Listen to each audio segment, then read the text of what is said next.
Hello मैं NEET aspirants, बात करते हैं एक ऐसे टॉपिक की जो बच्चों को बहुत ज़्यादा कंफ्यूज करता है, परेशान करता है और हैरान करता है, दैट इज जीन रेगुलेशन। और इसको लेकर के एग्जाम्पल जो आपके एनसीईआरटी के अंदर मेंशन है, लाकोपेरॉन। चलो समझते हैं इस एक कंफ्यूजिंग टॉपिक को, और अब इसे समझने के बाद में आपको कोई भी कंफ्यूजन जो है वो नहीं रहने वाला है। बात कर रहे थे हम लोग जीन रेगुलेशन की। तो स्टूडेंट्स, जीन रेगुलेशन का मतलब होता है जीन्स को रेगुलेट करना, यानी कि जीन्स जो होते हैं उनके अंदर ऑन और ऑफ का बटन पाया जाता है, और उस ऑन ऑफ के बटन को क्लिक करने को कहा जाता है जीन रेगुलेशन। जीन्स जो होते हैं वो टू टाइप्स के होते हैं। फर्स्ट इज कॉन्स्टिट्यूटिव जीन्स और दूसरे होते हैं non constitutive genes. Constitutive genes को हम लोग हाउस कीपर जीन्स भी कहते हैं, क्योंकि इनके पास में कोई भी ऑन और ऑफ का बटन नहीं होता है। ये लगातार काम करते रहते हैं, ये कभी भी नहीं रुकते हैं, इसलिए इन्हें हाउस कीपर जीन्स भी कहा जाता है। दूसरे होते हैं नॉन कॉन्स्टिट्यूटिव जीन्स, यानी कि लग्जरी जीन। जब मूड किया तब काम किया, नहीं तो वो चुपचाप जाकर के बैठ जाते हैं, यानी कि इनके पास में ऑन और ऑफ का बटन जो होता है वो प्रेजेंट होता है, इसीलिए तो इन्हें लग्जरी जीन्स कहा जाता है। बात करते हैं अगर हम लोग यूकेरियोट्स की और प्रोकैरियोट्स की, कि यूकेरियोट्स में और प्रोकैरियोट्स में ये जो जीन रेगुलेशन है वो कब करवाया जा सकता है, यानी कि जीन्स को कब रेगुलेट किया जा सकता है।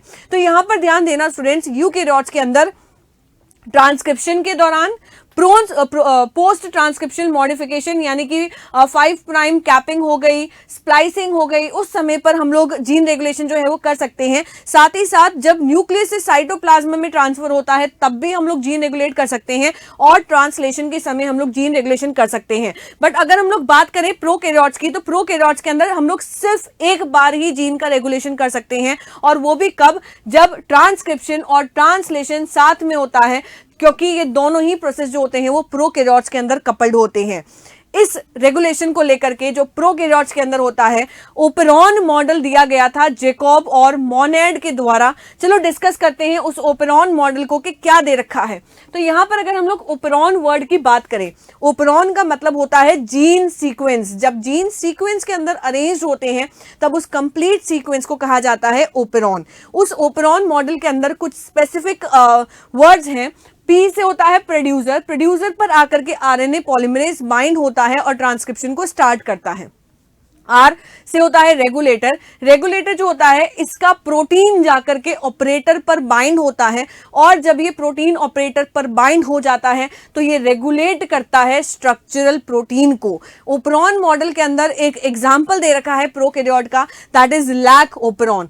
इस लैक ओपेरॉन के अंदर लैक का मतलब होता है लैक्टोज, और ध्यान रखना है स्टूडेंट्स, बहुत इंपॉर्टेंट है कि ये एक इंड्यूसिबल ओपेरॉन होता है, यानी कि जब लैक्टोज प्रेजेंट होता है तभी रिएक्शंस जो होती हैं या जो एक्टिविटी होती हैं वो आगे देखने को मिलती हैं। ये लैक ओपेरॉन जो होता है वो प्रोकैरियोट से जुड़ा होता है, और प्रोकैरियोट्स का एग्जांपल आ जाता है बैक्टीरिया।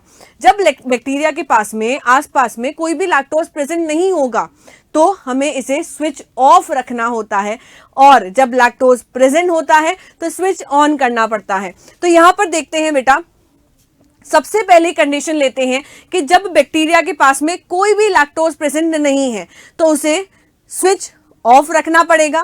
तो जब स्विच ऑफ होता है, यानी कि जब नो लैक्टोज इज प्रेजेंट, तो क्या होता है बेटा, इंड्यूसर आई जो होता है उस जीन के थ्रू एक एमआरएनए बनता है, और इस एमआरएनए से एक प्रोटीन बनता है जो जाकर के बाइंड हो जाता है ऑपरेटर से, और ऑपरेटर से अगर ये बाइंड हो गया प्रोटीन तो ये वाले जो जीन्स होते हैं ये एक्सप्रेस नहीं हो पाते हैं।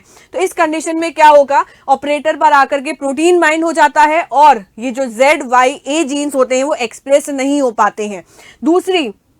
दूसरी कंडीशन पर मूव ऑन करते हैं बेटा, कि अगर लैक्टोज बैक्टीरिया के आसपास प्रेजेंट है तो उस लैक्टोज को बैक्टीरिया को लेना पड़ेगा अपने अंदर की तरफ, तभी तो वो एनर्जी प्रोड्यूस कर पाता है। तो स्विच ऑन है मतलब लैक्टोज जो है वो आसपास के एनवायरनमेंट में प्रेजेंट होता है।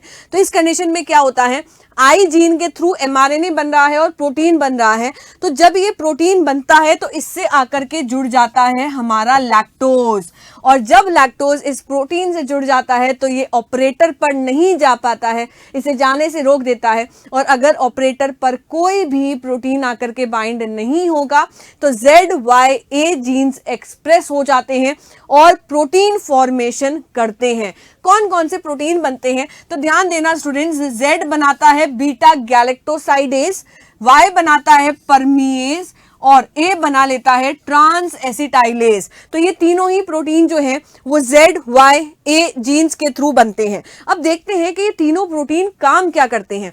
तो बीटा गैलेक्टोसाइडेज जो Z जीन से बना है वो क्या करता है बेटा, बीटा गैलेक्टोसाइड को तोड़ता है, यानी कि लैक्टोज को तोड़ता है ताकि एनर्जी मिल सके। दूसरा प्रोटीन यानी कि परमेज जो बना है वो और ज्यादा परमिट करता है, अलाउ करता है लैक्टोज को सेल के अंदर आने से। और ए यानी कि ट्रांस एसिटाइलेज जो प्रोटीन बना है वो क्या करता है बेटा, ये बीटा गैलेक्टोसाइडेज को एक्टिवेट करता है, लैक्टोज को एक्टिवेट करता है कि और ज्यादा काम कर भैया, और ज्यादा लैक्टोज को तोड़ ताकि हमें और ज्यादा एनर्जी मिल सके। एक इंपॉर्टेंट लाइन जो है वो एनसीईआरटी में मेंशन है कि ओपरॉन जो होता है उसे हम लोग पॉजिटिवली रेगुलेट कर सकते हैं और नेगेटिवली भी रेगुलेट कर सकते हैं। आई होप सो कि अब आपको कोई भी कंफ्यूजन नहीं रहने वाला है लैक ओपरॉन से लेकर के। Thank you for watching.